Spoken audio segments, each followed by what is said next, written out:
Welcome to Excel Beyond Boundaries, episode 14 with Carolina Torres. And I try to roll my R's a little bit longer there. Who is a former architect turned fitness entrepreneur. She is Colombian, but currently living in Belgium. So thank you for joining us today. No, thank you for having me.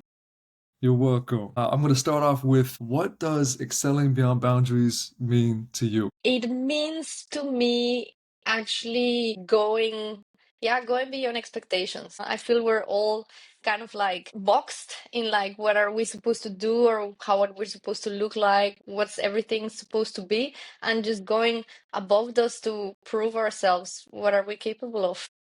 I like that. Very good. And so many people have, including myself at certain times, would have self-imposed limitations. And so we don't know what we're capable of often. No, exactly. Exactly. And we'll only know until we try to go and discover it. That's true. That's true. And I've got many questions about how you decided to leave your career as an architect and jump into the fitness world. But can you share a defining moment when you realized that you were more capable than you thought?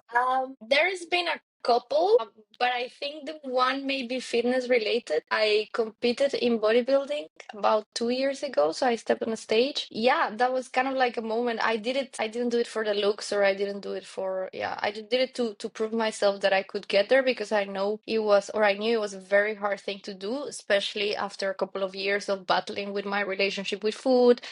I was always that type of girl that always tried to like diet but fall short, like yo-yo dieting.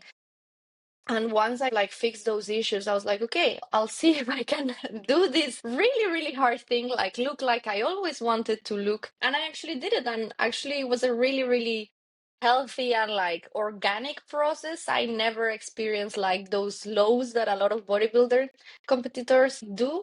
So that was one of the moments where I was like, oh shit, I think I can do anything I can set my mind to.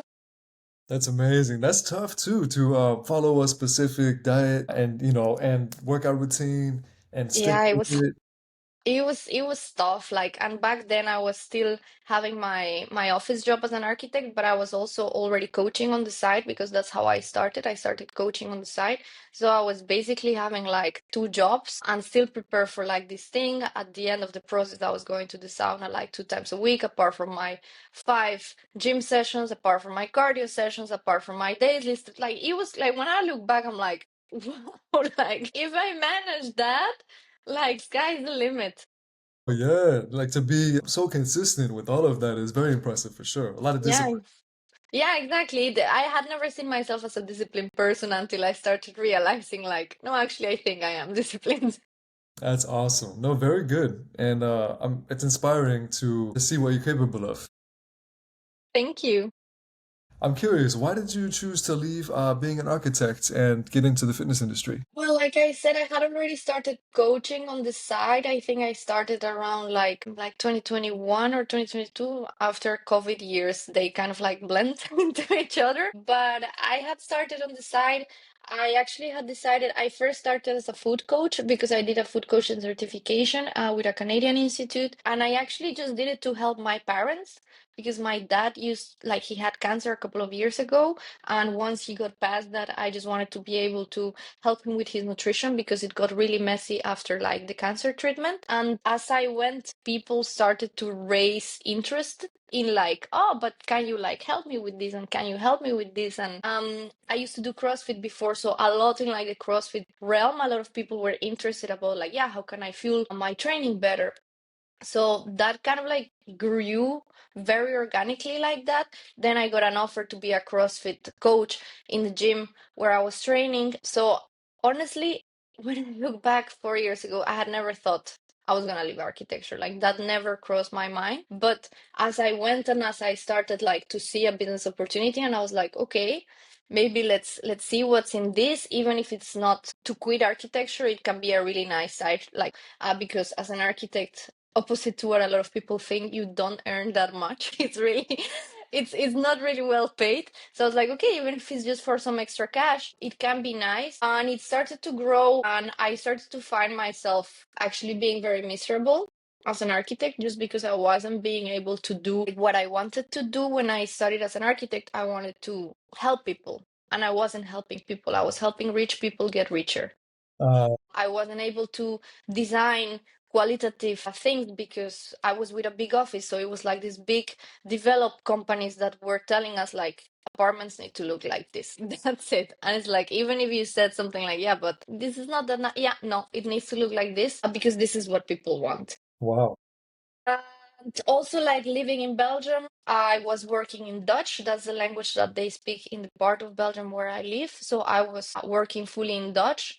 I had to learn it kind of like before I started working. Like, I think I did like 4 months of intensive Dutch courses to be able to work as an architect. So I still felt that there was a lot of gaps. So my possibilities for like developing as an architect here, they just seem very limited. So I was really seeing myself in this box with like no exit. And I started to get into a point where I was like waking up every morning and like wishing it was already like 6 p.m. to quit. Not good. And I was like, like this is not what you're meant to live for, to just wish the day just goes by. That like the best part of your day is just leaving the office. Like, this is not the type of life I want. And when I saw that I already had that on the side that I had been building, I was like, okay, how can I grow this to give me this exit door that I'm looking for? And that was kind of like the point. Like, I just want to be happy. I just want to wake up every day wanting to seize every single day, wanting to change lives, wanting to help people. And architecture just wasn't the path that was leading me to it. So I was like, okay, then maybe it's not that it for now. That is a beautiful story. So Thank you. to sum that up and make sure I didn't miss anything. So you started with helping your father, and then it snowballed into becoming your fitness business on the side, and you realized you didn't have a passion for being an architect, and so you kind of segued you into being a full-time fitness entrepreneur with your online business. Yeah, exactly. I started, so when I quit architecture, I was having already my online business, but it was still like I knew I was in a place where it could maybe not let me starve. Like, I was just making the bare minimum, which I was like, okay, that's fine, because at least I won't have to be a load for my boyfriend. Like, he won't have to like pay for two people, God knows for how much time. And then when I decided to quit, I don't know, universe, God, you call it whatever, a lot of in-person opportunities started to come. So actually, when I quit, I immediately went into in-person coaching. And then it was after a couple of months of almost burning myself out with in-person coaching that I was like, no, but actually, like, it's okay. I'm not gonna starve, but let's start to shape what I wanna do. And that was more online.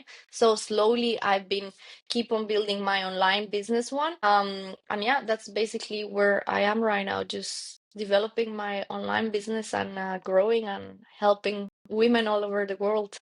That's awesome. So I see that transition and that journey and how you began where you are now. I remember I actually found you because Brian Mark, I was following Mm-hmm. his stuff and he posted about you. And I Mm-hmm. was like, oh, I'm curious to hear your story. And it's funny how he's becoming such a prominent figure in the fitness industry and provides such good value. Did he help you take that final step or was it more so? No, so I started working with Brad and Cole last year around June, because so right now I'm living in Belgium, but we're planning to move back to Colombia with my boyfriend in May this year. Ah, okay. So when we kind of like made the decision, I was back then kind of like 50% of my income was still in person and 50% was online. And I was feeling very stuck on the online. And I was like, well, if I want to make the move, I don't want to have to start from scratch in Colombia. I really don't want to go and like do in-person sessions in Colombia. That's just not where I want my life to go. So I want to be able to just, no matter where I live, just continue with my business. And that's when I decided to start working with Brad and Cole, because I needed kind of like that help to be able to get to scale up the online that back then wasn't doing bad, but I wasn't able to get it kind of like to where I wanted, which was the point of just saying like, okay, doesn't matter if I move tomorrow, I'll have a groundwork to stand on without my in-person sessions. Yeah, everything online mostly. I see. All right, no, that's cool. So random question, kind of diving in, switching gears a little bit. With throughout your journey, what was the biggest, would you say, either internal or external barrier that you had to overcome? Either fitness, personal, or career? I feel I've had a lot of those. Even better. Yeah, I mean, Career-wise, just doing the jump of saying, quit this thing that I've been studying or that I studied for 7 years because I did a 5-year bachelor in Colombia and then I did a 2-year master here in Belgium. So it's like knowing like something that I studied for 7 years, plus what we were talking a little bit at the beginning of like this box that society and people like put you in. So like I'm an architect, like that's just what I do and that's what I'm supposed to be. And anything outside that is not good. Like it's seen kind of like as a failure, especially when you tell a lot of people, depending on the generation, like fitness coach, like for some people that doesn't have like a good connotation. So dealing with that image of like I don't want people to see me as a failure, that like I failed as an architect, was a hard one to like, but it was also like a self-limitation. Like it was something that I was putting in my head of like, yeah, but I don't want people to think this. And then it was like, well, but who cares? Like if they think about that, why do I care? And like, yeah, there is not in my control, you know? That's true. Um, Fitness wise, I had a big injury. I think it was 2023. I had a herniated disc in my back. So I think for about, I think a good 6 to 8 months, that was tough. I was already working as a coach then, so even when I was giving in-person sessions, like just I don't know, like lifting a box, like I was just having to suck the pain. And just in my personal life, I couldn't be sitting down eating for more than 10 minutes because my back would start hurting. So that was like really tough, kind of like go from like top of the world where I was feeling right before the injury to like not even being able to tie my shoes without pain. Tough transition. Yeah, and actually, when that happened, I also had already planned an elbow surgery. So at some point, I was like, no elbow, no back. I was like, there's nothing I can do. Oh, that sounds rough. And I think personal wise, just the fact of living in another country. I mean, when I moved here, I think I was like 21 years old and I didn't know anyone. Wow.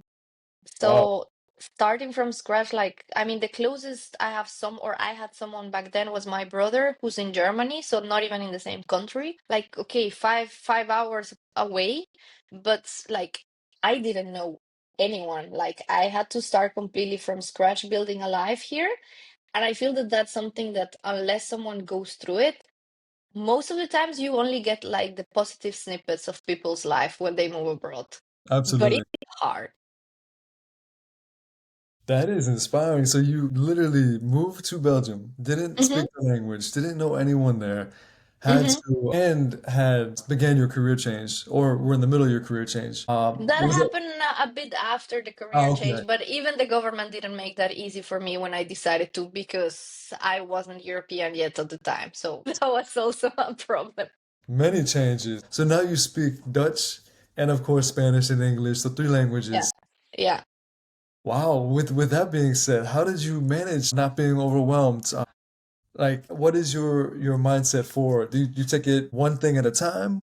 Kind of. I mean, it's really easy to get overwhelmed by possibilities in the future because you'll never know if things actually are going to be as bad as your mind can make them seem, but it's literally just one step at a time, one day at a time, and focus on what you can control because all of those terrible scenarios that we that we put in our heads, I mean, if they do happen, it helped that we were worrying before for them. Like it's not going to make them any better, and if they don't happen, well, it also doesn't help at all. Then why did we worry for it? So yeah, like not being overwhelmed is literally just like focus on what's in my hands and focus on managing that stress and like those responses as best as I can because otherwise I would just drive myself crazy.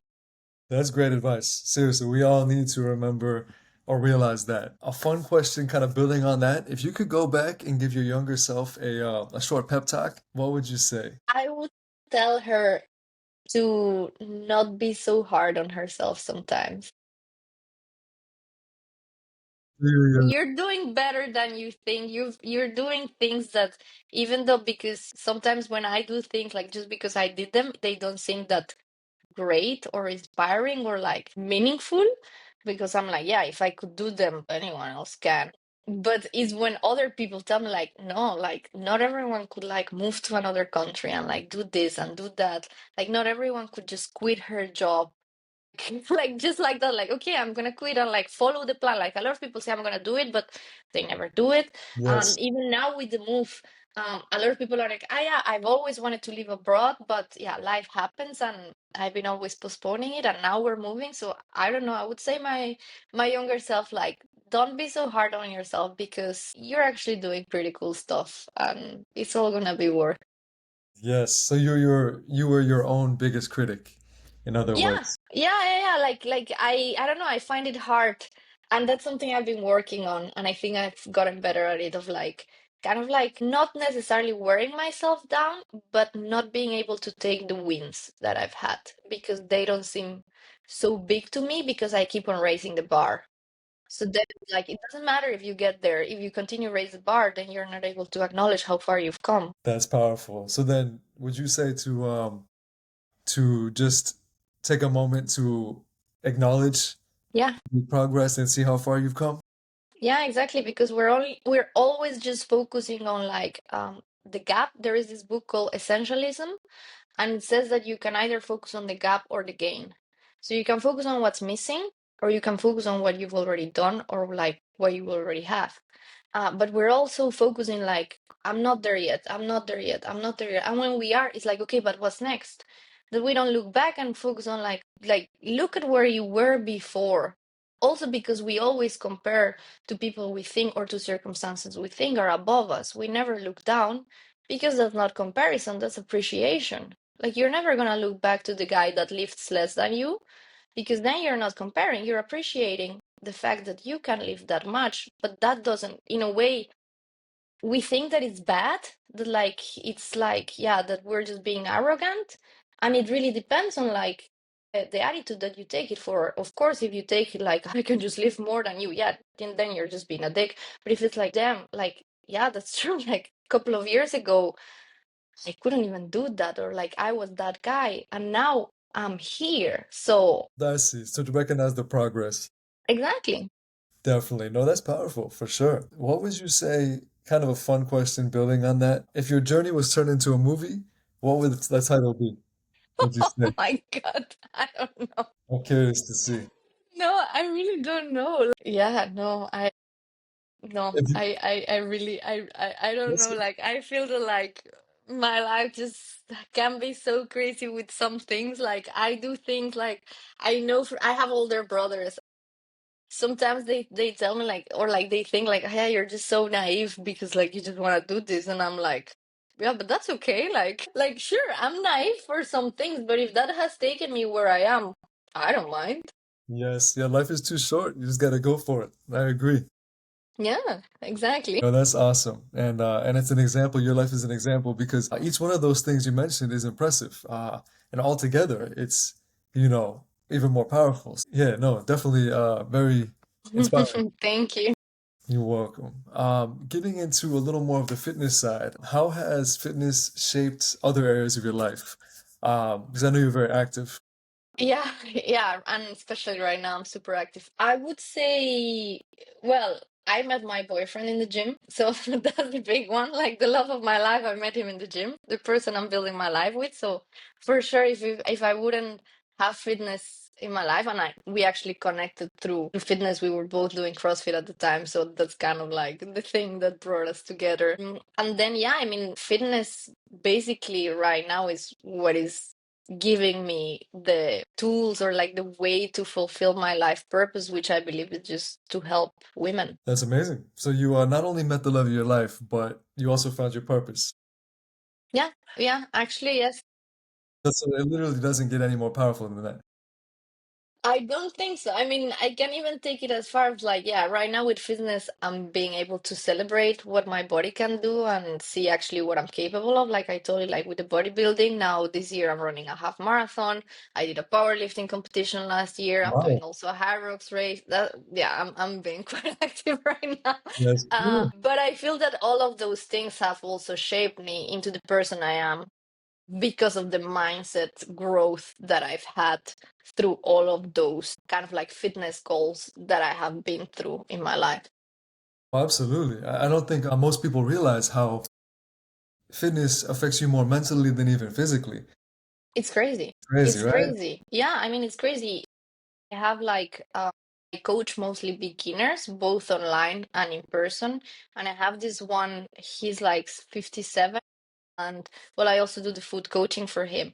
And when we really get to talking, he's like, wow, this gets really deep. Like you're getting like super deep. And I'm like, I know this is just like the 1 hour fitness session he has a week, but yeah, like it gets really deep because it's not just about the exercise, it's about like who you are and who you're seeing yourself. And that's what's gonna determine whether you reach your goals or not. Definitely. No, this is very good insight. Definitely. Yeah. When you first started with your personal fitness journey, what was your biggest challenge and how did you push through? Oof, I think it's because like my biggest challenge was that I didn't do anything at that time. So from sedentary to just Yeah, jumping right in? I was completely sedentary. I was in university back then. I used to drink a lot. I used to smoke. I didn't eat well. Like architecture school is crazy. I didn't I mean, I think the year like the moment I started, the semester before that, I had a semester where from Monday to Friday I was sleeping 8 hours total, like from Monday to Oh, Friday. for the whole It was yeah, like Monday to Friday, 8 hours in total. It was crazy. Like my body was stressed. I was super sick. Like what, like 18 years old at a time, something like that. And I was just not healthy at all. So it was very confronting the fact that I always saw myself as like not necessarily super fit, but I never saw myself as like a non-sportive because when I was growing up, I was a cheerleader. I did some gymnastics when I was a kid. In high school, I also did some volleyball. Here and there, I used to play some sports, but when I started university, I left it. But I never saw myself as like the non-fitness one. And that was super confronting. The fact that I couldn't even hang from a bar, and the fact that I was a little bit overweight back then, and because of the smoking, my cardio was just zero. So just like a jog, I would just get out of breath, or like a long walk, my ankle would start hurting. yes.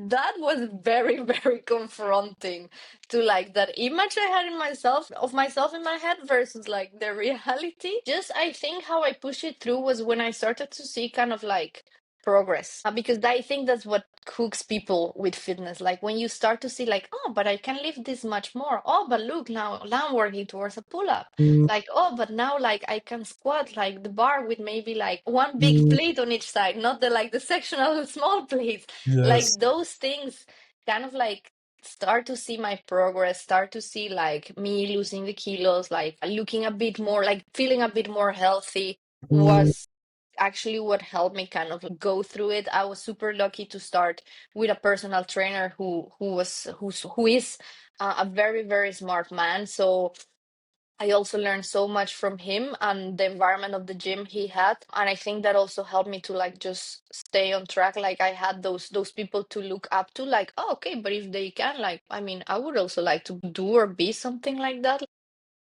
Oh yeah, for sure. That's your journey. Isn't it crazy how when like people don't realize that being sedentary is there's so much more injury prone. Like just picking something up once, you strain your back, you're sore for 3 days, you have a fender bender, your neck is sore for a week. Like the smallest thing can like injure you. But when you're active like you are now, it's like you can run, you can like nothing, your body becomes so much more resilient. Yeah, exactly. Yeah, exactly. I mean, right now, preparing for the run, like, and it was something that I decided, like, just one day, like, maybe I'm gonna do like the half marathon. And my dad was like, careful, because in the family, like we have weak knees. And I'm like, actually, I'm not scared about that. I've been training for 10 years. Like I know I have pretty strong legs to be able to endure the run. I just need to be smart in how I train about it. But of course, for someone who doesn't do much, it's like, oh, but this and that. But I have seen firsthand the benefits in fitness because I have a really, really bad elbow. Like I broke my elbow when I was in high school and it didn't heal properly. And it was 10 years after almost that I went to the doctor, and just by the imaging, they told me like this elbow shouldn't be functional. Like I've already had two surgeries. Like it's in paper, it's really bad. but I can do everything. Like I did CrossFit for 8 years. I was doing muscle ups, strict pull ups, like anything, you name it. And they were like, the only reason why you can do that is because you've been active for so long. Like your body has like adapted. But if I would be to start right now with such a shit elbow, it would be like a really, really big limitation. So that has something that like when I explain to people like when I've had any of my surgeries and they're like, oh, why do you need surgery? I'm like, yeah, because it's like, and yeah, you train so much, like, isn't that bad for your elbow? And I'm like, no, actually, my elbow is dysfunctional because I train this much. I need to thank these 10 plus years of training because otherwise my elbow would be useless, basically. Yes, the movement is the medicine for your elbow. Exactly, exactly. That's wow. And so many people, another thing with injuries, they have a herniated disc like you did, and then they shift their mentality for life, like, oh, I'm injured for life. And they have to realize that the body can heal almost anything. Like Yeah, how'd you fix that? well, it's not about fixing, it's about kind of like managing as best as I can. So that was one of the reasons why I actually had to stop doing CrossFit because the strain it was putting on my elbow, the strain versus the benefits it was bringing me, it wasn't very like matchable. Like I know that even right now, the only reason why I wouldn't qualify for an elbow transplant is because of my age. But everything else, like I would qualify for an elbow transplant. So right now it's about like, okay, how can I make the next 30 years as best as I can for my elbow? So when I'm 60 or 65, I can have my elbow transplant. So it's about making it as longevous as possible. So when I realized like, okay, like all of these high impact movements from CrossFit are actually not benefiting me, that's when I was like, okay, let's continue with the bodybuilding that I had already started doing. Then I transitioned more towards powerlifting. Now I'm doing a mix of like a little bit of everything since I'm also doing the high rocks race. But it's always like within mind of like, how can I make it better? The second surgery was to kind of like make it a bit better from the reaction my body had from the first surgery, which was something that no one expected. Like the doctor didn't expect the reaction to be that bad after only 2 years. So it was like, okay, because we don't know how the body is gonna respond, it's just trial and error. So with the second one, I even switched physiotherapists to see if that would make a difference. It did. I also started hyaluronic acid shots every 3 months. So every 3 months I go to the doctor for an injection on my elbow. So it's always kind of like looking for like, okay, how can I help this? How can I make it better? I've been also working a lot through the years around like my forearm, like my tendon health, because of Yes. course, since I have that precedent, I've had like golfer's elbow, tennis elbow, both at the same time. So it's Wow. just about like, okay, how can I just make it better? How can I make it work for what I want to do? I see. That's a great mentality. Yeah, to just adapt Yeah, and exactly. specialize. Very good. Yeah. Wow. No, you definitely have accomplished a lot within your fitness journey, overcoming those challenges. Very good. And now doing all those different types of competitions. Yeah. What are you Cool. most proud of, would you say? Like within all of that, with your fitness journey, what are you most proud of? Are you proud of your ability to adapt, or is this a specific accomplishment like the bodybuilding? I think right now maybe it would be the powerlifting meet I did last year, just because that was kind of like the proof that I had been able to get to the other side with my herniated disc. And that was the reason why I signed for it. When I realized that I was doing better, I told my coach, like, do you think it's too crazy to think that we could work for that? And he was like, no, I know you're willing to put in the work, the hours, and your back has been doing very, very good with like the building up from scratch on everything. So yeah, I think we can do it. We just have to be smart. And I ended up here like doing a personal best in my deadlift with like 140 kilos. Nice. And like at that day, I was feeling like unstoppable. And it was just about like, I was just proud that I really had some dark times with my back, like really not being sure, like, will I be able to like do again what I love to do, like move my body, being able to take on any challenge, being able to jump on a CrossFit class, or being able to go for a run with my boyfriend, or like on a bike ride, or like, I don't know, play with my nephews. That was something that I didn't know at the time. And I think that that meet was like that reassurance for me of like, no, it's okay. I got through the other side. Like, of course, I will always need to be like careful because, like, with my elbow, is like a small pre-existence condition that my body has, but it's okay because I learned so much from it and it actually made me a better athlete. Good. No, that completely makes sense. And it's cool that you've experienced the extremes with the muscle development side with the bodybuilding, and then with the power side with the powerlifting, the strength, and then now with the high rocks with the endurance side. And so the cross training, it's cool that you're experiencing all ranges of fitness. Yeah, we always joke that like both my boyfriend and I, he actually was the one who started with like this hybrid athlete thing. Like he did CrossFit and then during COVID he did a triathlon. He ran a marathon last year. Now he's doing more calisthenics. He's also gonna run the half marathon with me. We're doing the high rocks together. And always thought like, oh yeah, he's the hybrid one. But when I started to look back, I was like, okay, I haven't done a triathlon, but I have done like bodybuilding, powerlifting, now this. I was like, no, actually, I think unconsciously we kind of like get each other into like that mindset and push each other, and like it's really cool that we can share that with each other. I think if we wouldn't have each other, probably we wouldn't be necessarily doing all of those things, Yeah. maybe some of them, but it's really nice that we can share it together. That is really special, and I'm sure it inspires both of you and helps you both improve. Which high rocks are you both doing? We're doing the first Hyrox they're doing here in Belgium. It's in a city called Mechelen. But he Okay, already did one in Amsterdam last year by himself. So this one, it's team, it's together. So yeah, well, that'll be fun. That's cool. It sounds like I know you've traveled a lot and you've been to different types of gyms. Random question, but what is the coolest gym you've ever been to? It could be anywhere in the world. no, I think last year we were in a gym here in Brussels that I really, really liked. It's actually a part of like it's in a hotel building, but they also have like this own branded gym, and I thought it was super cool. Well, it has like its own wellness in the bottom floor. The gym has normal global gym things, but it also has like CrossFit equipment. It has a pool outside, so it's almost that like you're done with your workout and you can just go jump on the pool. It has different saunas. All the machines were really, really nice. I saw some machines that I had never seen. No, and the whole aesthetics, like it was just also the whole aesthetics from the gym. It was just pleasant to look at, even just like everything. I They had think all that one kinds. has been one of my favorites, like for now. Okay, so they had all kinds of equipment then. Like, Yeah, exactly. I see. Do you remember the name by any chance? Yeah, it's from a hotel called Mix in Brussels. Mix in Brussels. Interesting. I have a friend, my closest friend in Germany. I think I always forget Bamberg. Mm-hmm. I don't think that's too. Is that 4 hours, 5 hours away? Probably. I mean, Germany does have a border with Belgium. It's just Germany is significantly bigger.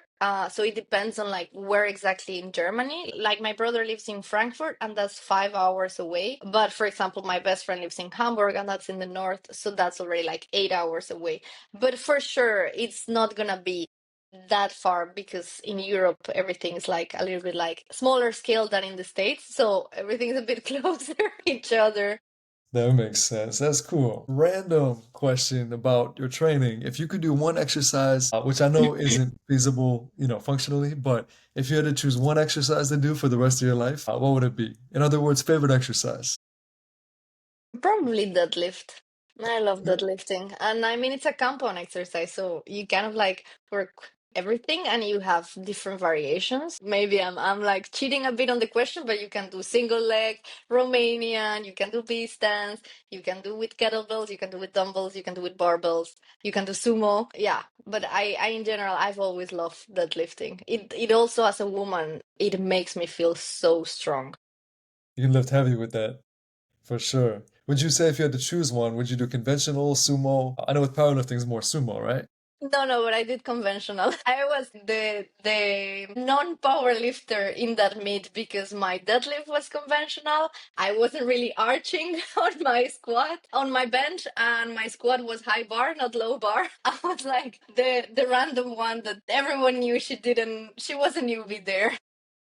That's impressive though with conventional because with sumo people typically lift a lot more. So lifting the weight that you lifted conventional is even harder. No, no, it was conventional. Yeah. No, I've Yeah, always liked conventional. cool. That's awesome. Wow. Yeah, conventional's definitely harder for sure. If you could give one piece of advice to someone beginning their fitness journey, what would you say? I would say that it's okay to start by the lowest hanging fruit because I've seen it with beginners. They want to fix everything. They want to start going to the gym 5 times a week and they want to suddenly fix their nutrition and they want to fix this and supplements and like all of these things at once. That's why they become overwhelmed. So it's like just pick the lowest hanging fruit. Like maybe it's just about going to the gym, even if it's just once. That already makes a huge change for a lot of people because that intrinsically starts affecting other habits. So they know that like they've been going to the gym. So even unconsciously, they're gonna start eating better. And then I don't know if like let's say the day where they go to the gym is Saturday morning, then they are not gonna go out on Friday evening.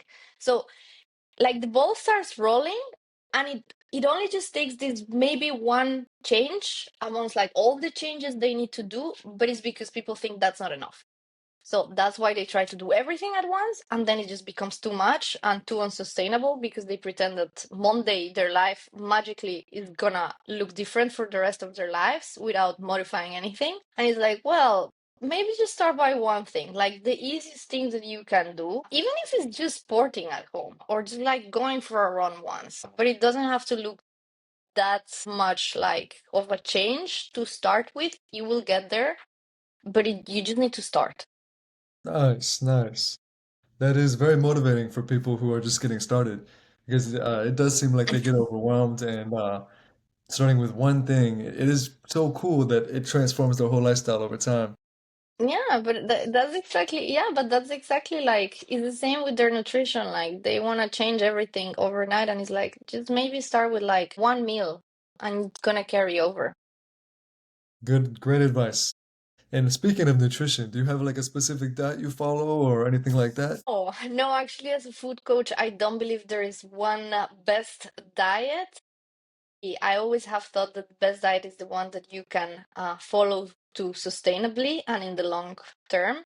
I just try to do it very balanced in the way that my proteins are non negotiables. I try to have veggies on almost every meal. I have gotten more flexible through that over the years. Before it was on every single meal, I had to have some veggies. Carbs are just life.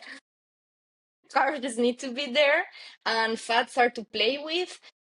And I try to do kind of like 80% whole minimally processed foods and 20% soul foods that some people like to call because to pretend that you will live without those, I think life can get very sad. Very balanced. I like that. You simplified it. So it makes it simple. So, It's principles. I think it's just yes, principles to follow according to what you like and which type of diet you follow or which type of, yeah, eating patterns you follow. Like, I mean, I coach also a lot of like vegetarians. But it's just again, it's just those principles. If you can ensure that those principles are there, doesn't matter what you follow, you're gonna have what your body needs. I like that. That makes it very simple. Do you have any specific cheat meals, or it sounds like you just have good balance. So you don't have like a Yeah. okay, No, I actually hate the word cheat meal. not I a favorite. really don't like it. Also because I have seen what it can produce with people and how bad it can mess one's relationship with food. The first gym where I started, like back 10 years ago, they did allow us cheat meals, and my brother was with me, and that guy, he got crazy on those cheat. But I'm not joking, like I saw him eating, I think, 5,000 calories in one sit just because the restriction, the whole that he had built up the whole week. Now, like 10 years later, his relationship with food is still messed up because of that, Uh, because he's not able to see like, or he's dieting and then he has to be perfect. And then it's only in one meal a week that he can eat something he likes. So, of course, he's not willing to go through that. So, that's why I don't do cheat meals. I don't encourage my clients to do cheat meals. But if you would ask me my favorite kind of like soul food, I don't know. I actually have pizza at least once a week. We just make it ourselves most of the times. But I love Italy. Like we like going to Italy here and there for summer or something. And then yeah, you cannot live without the pizza, the pasta. Risotto is my favorite dish. So I could eat Italian food nonstop. that's awesome. And it's funny that you say going to Italy so casually because it's not that far, right? I know, it sounded like really bad. But yeah, indeed, it's just not so far, and actually, is not so expensive if you would have to fly overseas. Like even my boyfriend, he ran his marathon in Rome, so it was like a really good excuse for like a weekend in Rome. Wow. Is that like an easy drive, like a 6 hour drive or 5 hour drive? No, we have gone once with the car because we went to the Dolomites since we were going to a wedding in the north. It took us around 2 days. Like we did a stop in Austria because that was like 8 hours drive. And so it's kind of like almost 16 to 20. So for one day it's a bit too much, but it's doable. I think if you would cross the states like really east to west, I think it's also something like at least 2 days, if not more, right? Yes, definitely. So, but Exactly. a quick flight though, probably like a 3 hour flight, 2 hour flight. Yes, yes, it's like a 2 hour and a half flight. That's so cool just to fly to Italy for some pizza for the weekend and then fly back. That's awesome. Getting into the mindset and personal growth section, how has fitness impacted your mental health and overall well-being? Because I know we talked about how it transformed your life. Yeah, I think it has helped me with like the self limitations, like get over self limitations. I think also it, yeah, I mean, it has helped me a lot mentally. I think if I look back to the person I was before I started working out, or even before I did CrossFit, because at some point I was competing in CrossFit and I noticed that my biggest kind of like obstacle was my mindset going into competition. Like it wasn't my capabilities, it was how like mentally I was responding to the workouts. And then I started to really dive deep in mindset books, and I saw that immediately transformed in who I am as a person, right? Like the fact that if you endure a really really hard workout, how you talk to yourself, that also translates how you are in life. So in life, when something hard happens to me or like comes in my way, like intrinsically all of those thoughts of like it's okay, like just this much, like just this little push, like just this, just one more rep, you know, like just a little bit more, just a little bit longer, like all of those things immediately like they flourish, because how you do one thing is how you do everything. And I think in general the gym is something that helps a lot of people to like be better in life, like going through a nasty cardio workout and having that satisfaction afterwards of like, oh, I didn't know if I was going to be capable of, but I did. It's gonna be translated the next time they have to do something hard, because they're gonna be like, no, but maybe I can do it. Like I have done hard things, like it's okay. Like they start to have more self-belief, and I think that's also something that has happened to me through fitness. Like I have started to believe more in myself, and sometimes I feel unstoppable in the gym, and actually that get translated to me feeling unstoppable in life. That's amazing, really. The direct correlation, how it builds that confidence and really transfers to everything. Yeah, exactly. I think it does. Well, yeah, no, that's amazing. What's one piece of advice you'd give for balancing? This is a little more of like the self-development side of fitness. One piece of advice you'd give to someone for balancing personal relationships with personal growth and fitness goals. So basically, how you maintain it all, with relationships, your career, your fitness. I think it's about acknowledging what's in your control, in the sense of that, like with personal relationships, like sometimes you start to outgrow people. Like if you start really like into fitness, or like your partner, if he or she is not into fitness, you're gonna start like crashing because you feel that like you're not being understood. But if you focus on like, okay, I cannot really control how this person is responding to me going to the gym, but I can control how I'm deciding to respond to their response. So then it's about like communication, like just like communication, managing expectations. If it's about with your friends, like relationships, like for example, for me, my friends know that the gym is like a non-negotiable sometimes, especially if I'm preparing for something. Oh yeah.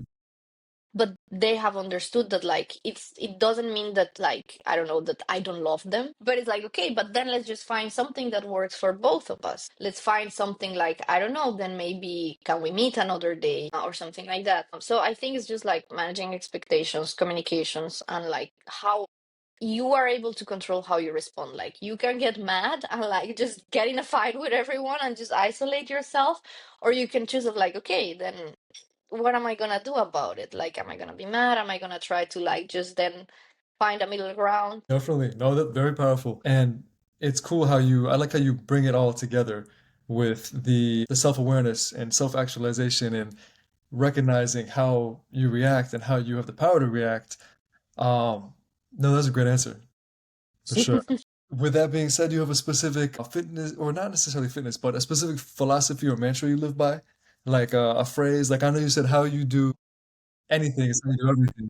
I have a couple. Actually, I have a couple. Today I was thinking of one because today I went for a long run, and the last 6 kilometers I had to run on my race pace, so I was already tired. And you know, like that self voice starts like talking like this is hurting, this is bad, like this is difficult. And back in the day, it's from a it's I'm sure that a lot of like old time CrossFitters are gonna know this one, but it's a saying that says like good, better, best.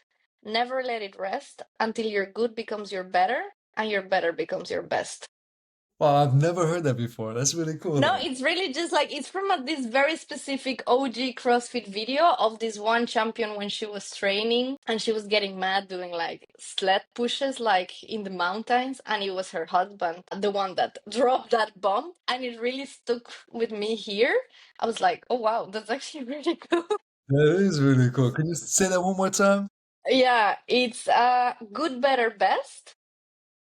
Never let it rest Never let it rest. until your good becomes your better and your better becomes your best.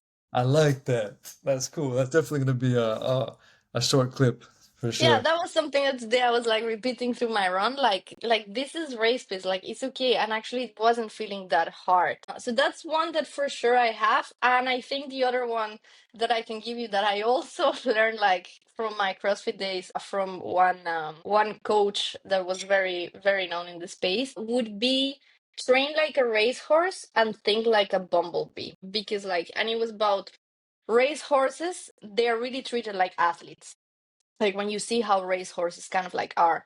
But the thing is that a racehorse, he like it never goes in the race thinking like that race horse next to me has bigger legs, or like oh look at that horse next to me, like it's so much bigger, like it's so much faster. They're just focused on their own lane.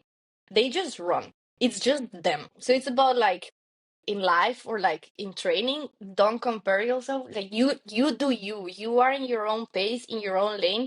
It doesn't matter if others seem to be farther than you. That has nothing to do with you. You just do the best that you can. And the one of thing like a bumblebee, which I actually have a bumblebee tattoo, is because bumblebees physically they shouldn't be able to fly because their wings are too small for the size of their bodies. But the reason why bumblebees fly is because no one ever told them they shouldn't be able to. So it has to do with like these self limitations that like, and that is something that like I actually have in my bad elbow because no one ever told me that my elbow, like, you know, like I never knew that my elbow was so shit. Never. That's why I never was like, oh no, I cannot do this. Oh, yeah. It was after that people were like, you shouldn't be able to do that. I was like, but I can. So now I'm like, yeah, I can do anything. Like, as long as I'm not limiting myself here that I cannot do something, it's okay. Like, so that's kind of like the thing like a bumblebee and trained like a racehorse philosophy that we try to implement in this house.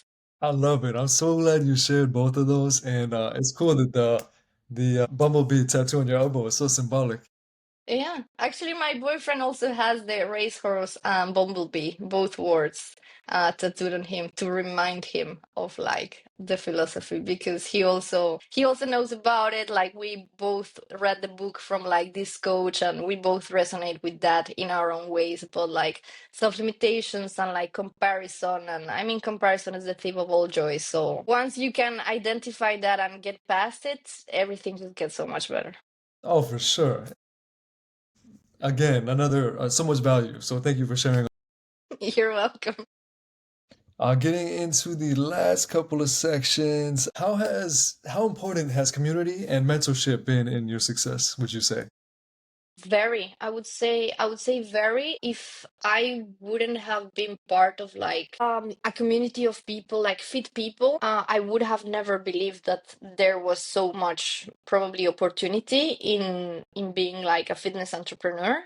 Because if you see it from outside, like someone like my parents who doesn't work out, they're like, yeah, but what are you gonna do for a living? You know, like and then mentorship, yeah, like a lot. I think like it's from the different mentors I've had in life that I have learned so much. Even right now from my own like coaches in like my own fitness, I have learned a lot.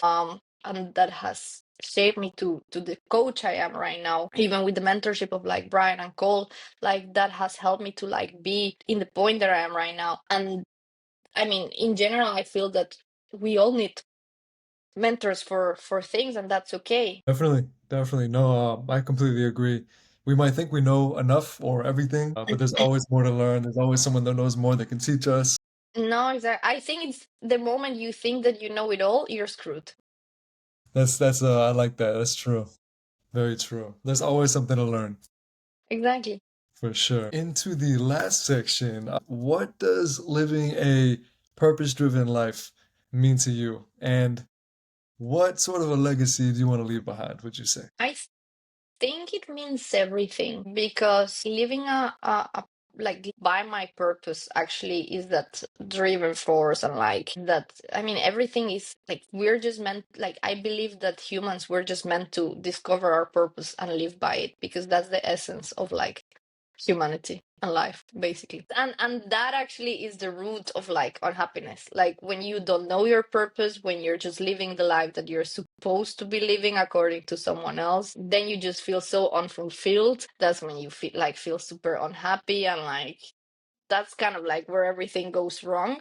So for me to know that being so young, that like I am lucky enough that I'm only 31 and I already discovered what I want to do, and I even continue discovering possibilities into what it can become and like what life can bring me, which I'm just excited to discover it. Like I start to see snippets here and there of like the immense possibilities that my life can have, and I'm just super excited. Like I'm not rushed to get there. I know it's gonna come when the time is due, but looking to like, again, like looking into like the appreciation, not into the who is doing better, but like who is maybe doing maybe not worse, but like not like I am doing, makes me appreciate so much the fact that I found this path, the path that allowed me to go out of that unhappiness, the path that has allowed me to change so many lives. Because every time that like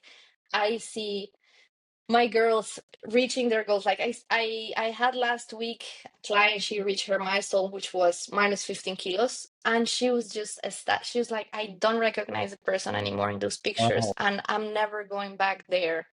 And just like talking with her about like how her life is different, and she's like, thank you so much. I'm like, no, this is you. I've just hold the map, and sometimes here and there a small push on the back. This is all you. Like the fact that I'm so lucky that I'm being able to be part of like these amazing life transformations for the better, that just means everything. Like it just really means everything. That's amazing. No, and at such a young age to have that mature mentality that you have, that you've learned, because so many people in their late 20s, early 30s are so focused on the I don't want to say the wrong things, but distractions, not looking within and distracted by society. Yeah, they're focusing what society told them that they should be focused on. But then yeah, you see that like happiness is not part of their lives, or very, very little. So I'm just super, super grateful that yeah, so young, that it didn't take me longer. That's the thing, that like I even see like 50-year-old people like having a crisis of like, I don't know what I want to do with my life because I hate my job.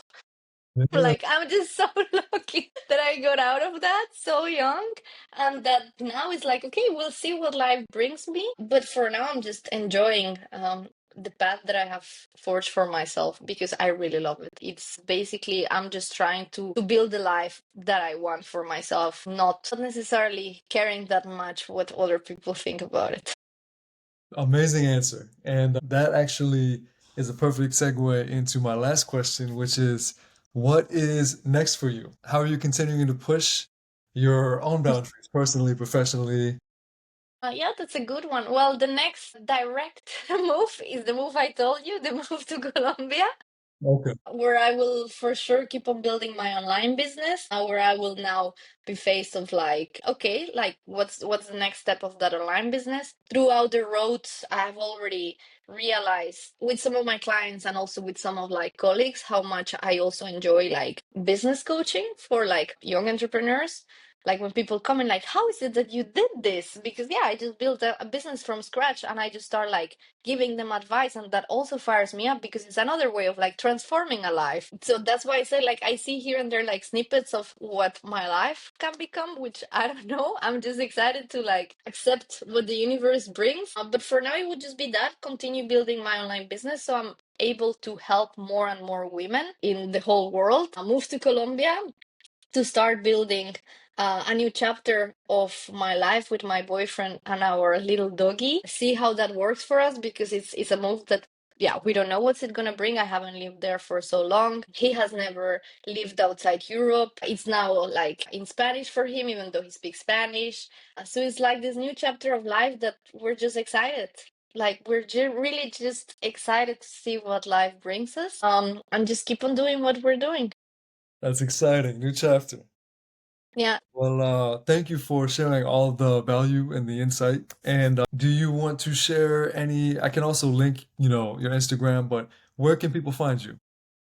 Yeah, my Instagram is really easy. It's at Carolina Torres. Torres is Torres, and the letter O at the end. That's my Instagram. On Facebook, I'm Carolina Torres Ortiz, which is my second last name. Ortiz ends in Z. On my Instagram, you're gonna find a link to my website if anyone is interested in my methods. And yeah, basically those are the two main channels where people can find me. Awesome. Well, thank you very much. I appreciate you joining today. Thank you so much for inviting me. It was really fun. I'm glad you enjoyed it. Thank you. That concludes episode 13, and I will stop.